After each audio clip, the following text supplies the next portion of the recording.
Welcome to the Short Funk Podcast. I'm Tom Barbalet. Today, a trip to Walmart. I have an interesting sense of this area based on the people that I interact with through my community function, through being the vice president of the local community organization. And this gives me a perspective on the community of folks that are willing to turn up.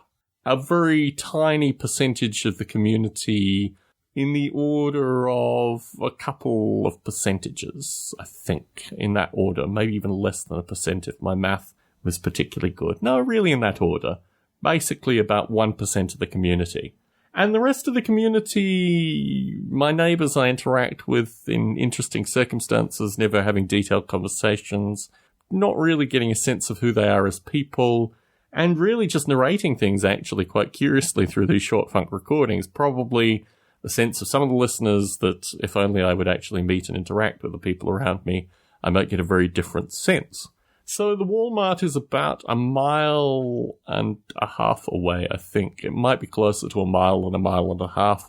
I've walked past it a couple of times when I was going on a longer walk, and I went there with the express purpose of buying bottles to put hot sauce in. I have some jalapenos, a number of jalapenos in fact, and I needed to make some hot sauce, and I thought this is an ideal reason to go to a Walmart to get some glass bottles and some beer and some canned tomatoes. These are the ingredients that I was using to make the hot sauce. I've never heard of beer as a hot sauce ingredient.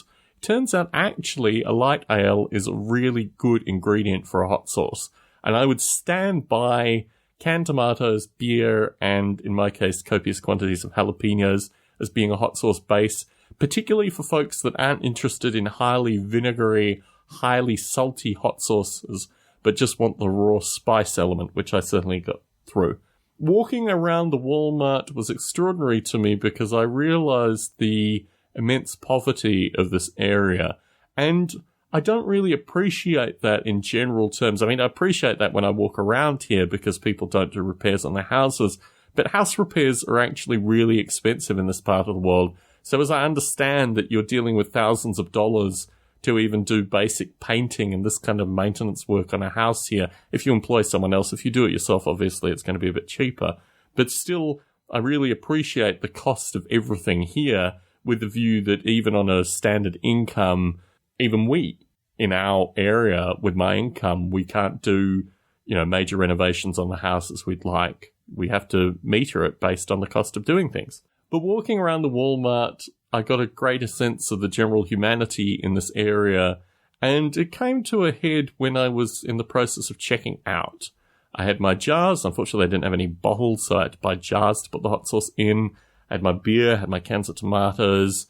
I was in the 20 items or less aisle because I could get through that circumstance, and I saw a mother with a broken arm beating her daughter. She was in front of me. The daughter was squirming and the mother was putting in some serious blows. Apparently the daughter had run away from her and the mother didn't want, the daughter to run away again. The daughter was fighting back in some regard. The daughter would have been about maybe 8 or 9.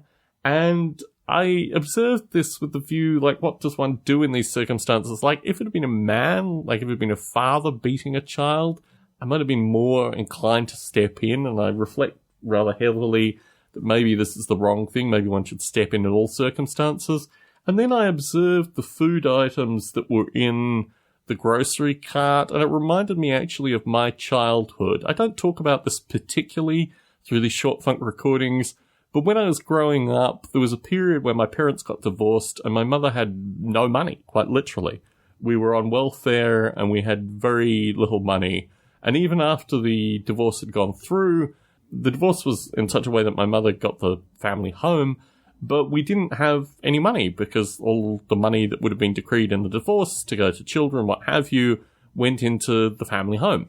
And it was a very curious circumstance to live in. So I was very well aware, looking at the cart, the items of food that were in the cart, exactly where this person was economically, and it reminded me of a previous life that I had experienced. And also I reflect very heavily associated with the violence and the environment which I lived in as a child, and just, mapping this onto this child. And I thought to myself, well, as I can stand, however many miles away, 3,000 plus miles away, it's got to be more than that.